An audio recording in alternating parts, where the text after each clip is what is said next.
ప్రస్తుతం చోడవరం నియోజకవర్గంలో ఎక్కడ చూసినా కూటమి నేతల గ్రావెల దంద అయితే కొనసాగుతూ ఉంది. అర్ధరాత్రి సమయంలో ఎక్కడైతే ఆడపిల్లల హాస్టల్ ఉన్నాయో అక్కడ ప్రధానంగా అయితే ఈ గ్రావెల దంద కొనసాగుతూ ఉంది. అర్ధరాత్రి సమయంలో భారీ వాహనాలతో భారీ శబ్దాలతో అయితే ఈ గ్రావెల్ ఎత్తుకుపోతూ ఉన్నారు. ఆడపిల్లల హాస్టల్ సమీపంలోనే ఏదైతే గంధవరం ప్రాంతం సమీపంలోని గ్రావెల దంద అయితే కొనసాగుతూ ఉంది.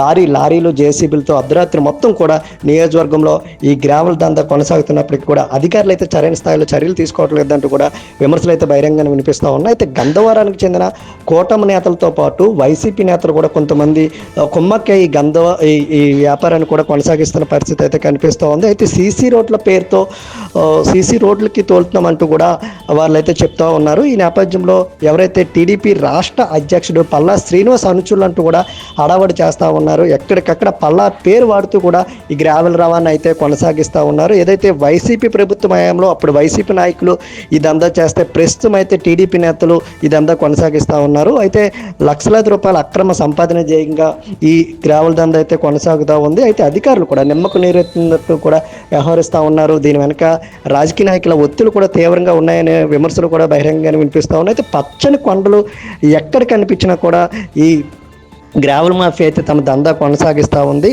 లక్షల అక్రమ సంపాదన ధ్యేయంగా కొండలు కూడా పిండి చేస్తున్న పరిస్థితి అయితే కనిపిస్తోంది ఇప్పటికైనా. ఎందుకంటే ఈ గ్రావెల్ లారీలు చాలా వేగంతో వెళ్ళడం వల్ల అనేక ప్రమాదాలు గురవుతున్న పరిస్థితి ఉంది. అయితే చోడవరంలో రోడ్ల పరిస్థితి ప్రస్తుతం చాలా దయనీయంగా ఉంది. అయితే ఈ నిత్యం కూడా ఓవర్లోడ్తో వెళ్తున్న ఈ గ్రావెల్ లారీల కారణంగా కూడా ఆ రోడ్లు ఇంకా కూడా శిథిలావస్థకు చేరుకున్న పరిస్థితి ఉంది. వాహనదారులు కూడా అనేక ఇబ్బందులకు అయితే గురవుతున్న పరిస్థితి అయితే ఉంది. ఇప్పటికైనా అధికారులు వీటిపై చర్యలు తీసుకోవాలంటూ కూడా స్థానికులు అయితే డిమాండ్ చేస్తున్న పరిస్థితి కనిపిస్తూ ఉంది.